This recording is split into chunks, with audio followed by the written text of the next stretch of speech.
পাহাড়ে প্রাকৃতিকভাবে উৎপাদিত ফুল ঝাড়ু ঘরবাড়ি পরিষ্কার পরিচ্ছন্ন রাখতে ঘরে ঘরে প্রতিদিনই ব্যবহৃত হচ্ছে। প্রাকৃতিকে ঝাড়ু ফুল বিক্রি করে জীবিকা নির্বাহ করছে খাগড়াছড়ির পাহাড়ের ক্ষুদ্র নৃগোষ্ঠী ও স্থানীয় ব্যবসায়ীরা। পাহাড় থেকে ফুল ঝাড়ু কেটে বিক্রির জন্য পাইকারি ব্যবসায়ীদের কাছে নিয়ে যান। স্থানীয় ব্যবসায়ীরা জানান, এবার ঝাড়ু ফুলের দাম একটু বেশি, আটি প্রতি 22 থেকে 25 টাকা পর্যন্ত ক্রয় করতে হয়েছে। গতবারের তুলনায় এবার আমাদের যে বন থেকে এই যে মালটা আসে, এটা আসাটা খুব কমে গেছে।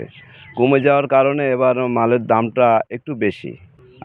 আমরা মালগুলো মনে করেন পাহাড়িদের থেকে কিনি, পাহাড় থেকে বিভিন্ন জায়গায় থেকে সংগ্রহ করি।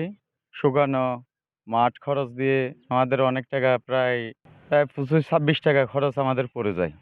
এই তুলনায় তো মার্কেটে আসলে এই মালটা অনেক দাম করে গেছে, যার কারণে মার্কেটে আমার হিমচিম হচ্ছে বেচার জন্য, দোকানদারে নিতে চাচ্ছে না। বন কর্মকর্তা জানান, ঝাড়ু ফুল থেকে গত বছর প্রায় 22 লাখ টাকা রাজস্ব আদায় হয়েছে। এবার আরও বেশি রাজস্ব আদায় হবে বলে আশাবাদী তিনি। এই যে প্রাকৃতিকভাবে উলুফুলগুলো যে জন্মে, এখানকার স্থানীয় জনগণ এগুলো সংগ্রহ করে বিক্রি করে, এতে তারা লাভবান হয়, আর্থিকভাবে স্বাবলম্বী হয়। গত বছর আমাদের উলুফুল থেকে 22 লক্ষ টাকা রাজস্ব অর্জন হয়েছিল। এই সময়টাতেই উলুফুলের কালেকশনটা হয়। আমরা মনে করতেছি এই বছর আরও 22 লক্ষ টাকার থেকে আরও একটু বেশি হবে। সরকারের পৃষ্ঠপোষকতায় উলুফুল বাণিজ্যিকভাবে উৎপাদন করা গেলে পাহাড়ের অনেক মানুষের কর্মসংস্থানের সম্ভাবনা রয়েছে বলে মনে করছেন সংশ্লিষ্টরা। জাফর আহমেদ শিমুল, গ্রিন নিউজ ডেস্ক।